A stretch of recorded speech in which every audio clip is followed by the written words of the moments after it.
Everyone gets it wrong. But you know what? We got it wrong too. Well, Smug. Smaug. Smug. Yeah, you know, I had it down actually, the pronunciation, and then when you're rushing, you just forget. And Smaug is kind of a long word to say. Smog is easy. Smug, yeah. Also, is there any? Come on, we can debate this. It could be small. I mean, it could be the other way. Is there did Tolkien ever say it? No, that would probably be coming straight from like Leith and the Tolkien peeps. That would be, but then Peter gets all the names wrong constantly. He's Balin and Dwalin and Gandalf. He calls you Keely and You Feely, yeah. Originally, we had this woman called Leith McPherson, who was quite a sensational dialect coach, but she also knew a lot about the pronunciation of how they spoke. And cares a lot about it. She cares a lot. Phonetically. So all the Elvish stuff, that's all her. All the Dwarven stuff, she knows how to pronounce that.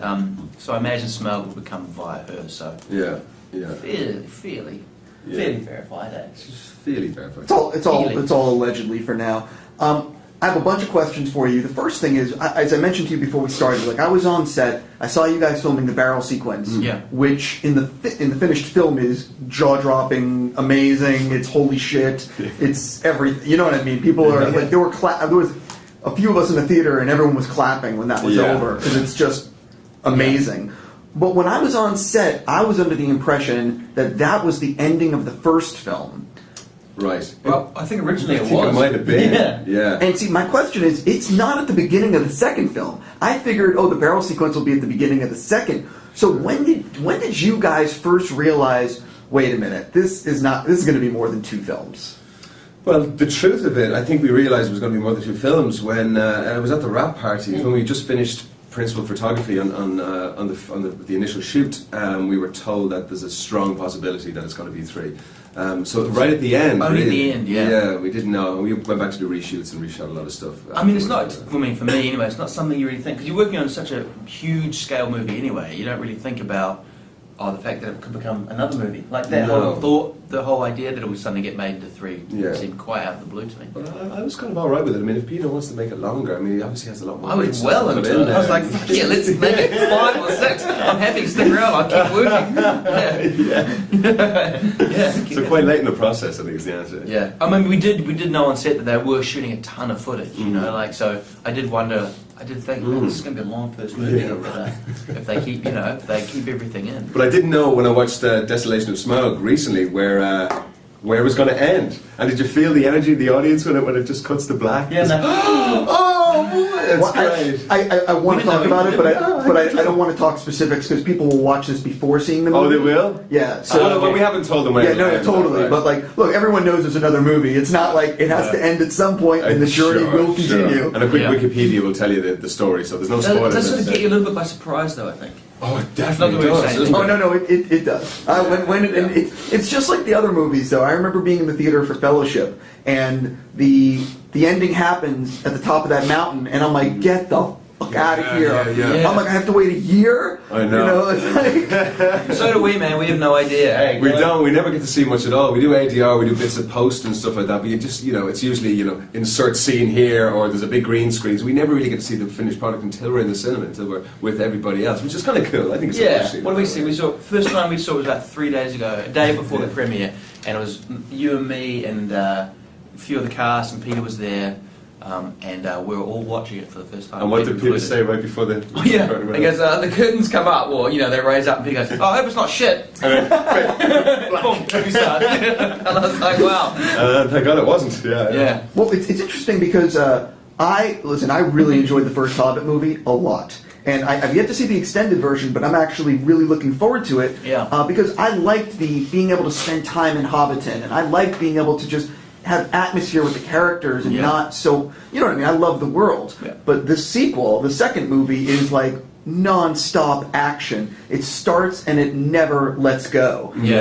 Talk a little bit about just that. The fact that it's literally a non-stop roller coaster ride. It's quite epic. It's high octane. I think I said on the red carpet, anyone with blood pressure issues or respiratory problems shouldn't probably go see the movie. A nervous disorder. Don't check it out. Up a storm, It's not for you. I mean, it's dead exciting. There is a different pace and a different sort of cadence to the second movie from the beginning. I mean, it starts off with I think the Beorn scene or something, you know, getting chased by a bear and all this kind of thing. It's but it doesn't. It's relentless, but it keeps topping itself, which is amazing. You're kind of waiting for at some stage the ball to drop or it to cool down. It doesn't. It just keeps going until the end of the film. I mean, and then you have the dragon coming in, and it's high intensity stuff. It's amazing. Isn't it? And story-wise too, you know, the first film, it did have to set up so much. You know, you had to establish so much character, so much story. So the second film, once that's now established, they can just push through it, you know. And like the book, the journey is really, they go from A to B to C to D. You know, it's very linear like that. So the film really reflects that. Just pushes straight through. I'm definitely curious about working in an environment that they're building part of the practical sets. There's a lot of green screen, but specifically about the barrel sequence. That, where you guys were filming, was a very small, circular thing that you would never expect is going to be what, you know what I mean? Yeah. So small on a relative scale, though. Yes. Like you see so many big things, it's still a massive chunk of water. But when you compare it to what's in the movie, it's like you're... Well, a lot of that was shot on the Polaris River also. So we were on the real river, then we were on the set, and then we have the CG. So it's a triple threat, that one. Like they put cameras on barrels and they send them down the river. So some of those shots where you're kind of going under the water, that's because there's a camera rigged to an actual barrel going actually down a river. Yeah. So there was a lot involved in it, but I said it before, but I've never had so much fun in all my life. I mean, and plus I was just thinking about this the other day, because it was so bloody dangerous. I mean, if you, there was waterfalls that you could have went down. The security was pretty good. There was guys with nets and all that kind of thing, but a few of us broke through, and the costumes were so heavy that if you fell out into the water, you just go down. You sink. There was all these rumours that we were wearing these foam suits. So like, you're in a fat suit, don't worry about it, but we just hit the water and go down. So we were actually a bit terrified. Don't stuff us up. Added to it as well. And in terms of the set that you were talking about, I mean, they made, it's like a racetrack, and we floated around it. But, they just swap bits of the set around so that it ended up looking like different areas, and you can't tell, when you're filming something go past the camera and you change the set around, it could be a million different places on the river. Yeah.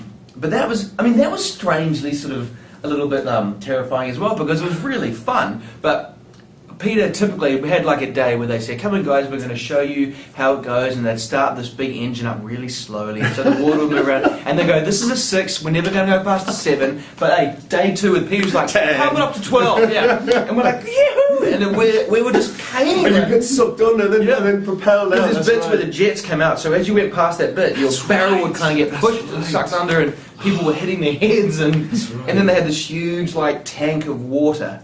There's tons of water. That's right, with a chain on it, and when you go by, somebody would pull the chain, and 2 tons of water would fall out. And I tell you what, man, I got hit while on, but I saw someone get hit. I think Richard or Graham, first of all, knocked him out. And he didn't, because you forget about it, because you're going around and you're fighting, and you forget that at some point this water's going to hit you. And the crew never told us which one they were going to target. People would go, get Aidan.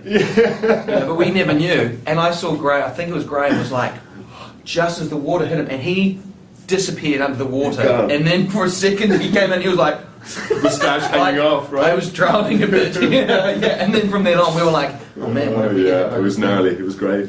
I'm definitely, if you could talk a little bit about, you filmed a lot of great sequences in this movie, and in the first movie, and in the third. Was there one set that you walked on that literally jaw on ground, holy F, I cannot believe I'm doing this? So many of them.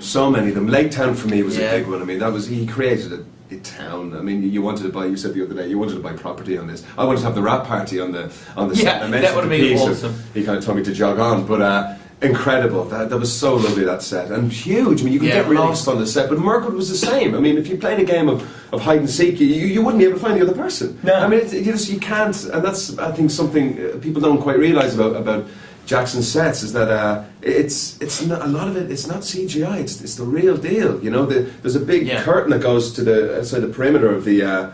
On the perimeter of the studio, and that will pick up bits of green as the camera goes by and films the real set and the real actors. It'll pick up little slivers of green here and there that Peter fills in, but the set itself, they're gigantic, and they change every kind of 4 days. There's a turnaround. So Rivendell, there's so many that were just extraordinary. What they do really well is they get the scale. Like when we arrive in when the dwarves in in the second movie, they arrive in Erebor, you know, they're in the Misty Mountains. That, you know, some of that height that you see in the film is actually reflected in the set. Like, they built huge pillars and massive sculptures, you know, dwarven sculptures. And so when you walk on there, you know, they're really high. They're like, what, 30, 40 feet or something? Yeah, so, anyway, at least, yeah. If They you get do. those big sweeping wides, you know. Yeah. It's And the amazing. camera would really just, like, track along with us most of the way, you know. We You'd be use the surprised whole what's, area. what's CG and what's not, you know. I know there's obviously an extended edition of the first movie. I would imagine there's going to be an extended edition of the second film. Do you remember any, I mean, I don't know if it's true or not, but do you remember any deleted scenes or stuff that didn't make the cut that you remember filming? Yeah. Yes.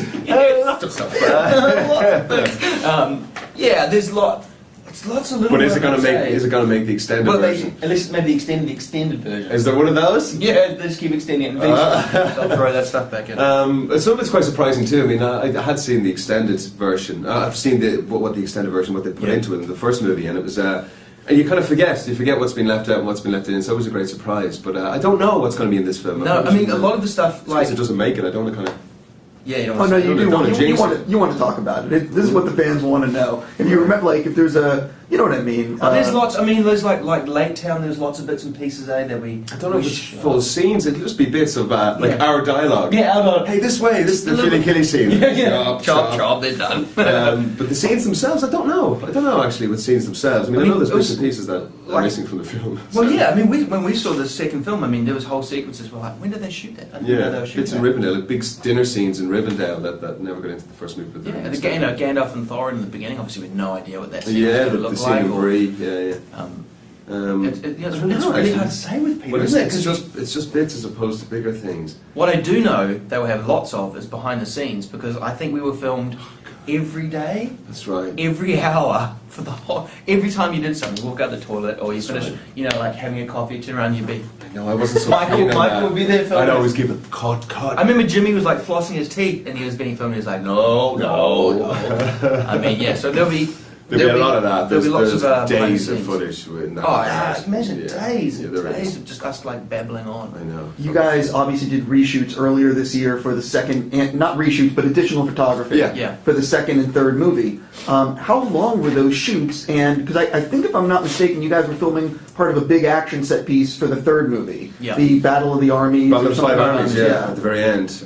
It was 10, 12 weeks shoot? It was about 12 weeks. Yeah, Yeah. it was about 3 months back in back in New Zealand. It was a lot of fun. It was great to go back and see the lads again. It'd been a long time. Yeah, and in a way, I really enjoyed that pickup time, because the schedule was actually relatively less hectic for us, because they were much more specific about the bits they needed, you know. So you knew that maybe you're in 2 or 3 days this That's week, right. or only 1 day. They So- got the shit together, is what you're saying. on the Well, they weren't reshoots. making 3 movies. They were just doing some photography. So they're basically just throwing in the bits that they needed to, you know, and so consequently we had sort of a great time. We could actually be much more social, I thought. Absolutely. Because we got to, because by this stage we're all good friends, and the schedule had sort of loosened up a bit so that we could really sort of have some really good social time. That's great to know So that, for Peter. me, I loved it. Yeah, and it's good to know Peter had the opportunity to give it a lot of time, see the movie, cut the movie, Yeah. and then see what he wanted, just to make it that bit better. To go And and it was give him that. we can't talk about, but it's exciting doing movie stuff, you know, Yeah. like battle stuff. I was Battle so of Five so Armies is excited gonna be to so do that. epic. When you walk on set, and you go, "Oh, today we're doing this battle thing," and and the battlefronts, and it's going to be great. This is what we'll be talking about in a year. But my last thing for you, because I got to let you guys go. Are you guys scheduled to do more photography next year, or are you done? well, I want to say done, but Yeah. you never know with these guys. I mean, what the reaction is going to be like for the second film, and whether they want to sort of. I'll tell you right now, very positive. Yeah, I think it is very, yeah, really people will be positive. some very enthusiastic. Very, about it. very They positive. might want to see more of some stuff and less of other things in the third. I mean, movie. we haven't heard don't know. anything officially. No, but, we've had nothing. I mean, like, if I had to hazard a guess, I'd say there will be something, right? Because I'm sure Peter will get in and want to. Yeah. you know, it may or not concern us, but yeah, I mean, we're available. Yeah, we're totally ready. We're willing Peter. to work. Okay, well, I'd love to get in there and do some more stuff. With you. I have to say thank you so much for your time today, and seriously, welcome. congrats on the movie. It's fantastic. Cheers, man. Thanks, man. Let me hit.